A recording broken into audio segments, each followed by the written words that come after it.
देखो यही डॉक्टर के यहाँ हम कौन मेर के चूना पोती थे ऐसे ऐसे बहुत लूटी से हमें बहुत लूटी से खूब 100 100 रुपया फीस लिया है।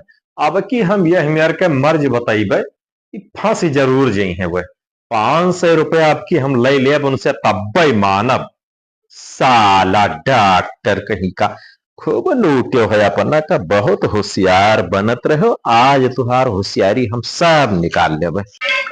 डॉक्टर साहब ये शायद हमें कोई बिलगाते नहीं है क्या से कुछ रोशनी नहीं आवत है तनिको दिखाते नहीं है तनिको कुछ नहीं देखी थे डॉक्टर साहब ये शायद बैठो हमें दिखाई नहीं पड़ते जान पड़ते कुछ धुंधुर धुंधुर कोनो कूड़ा आए लाग है बड़वाया। माफ कीजिए भाई साहब आपके रोग का मेरे पास इलाज नहीं है। लो ले जाओ 500 रुपये मेरे तरफ से लो।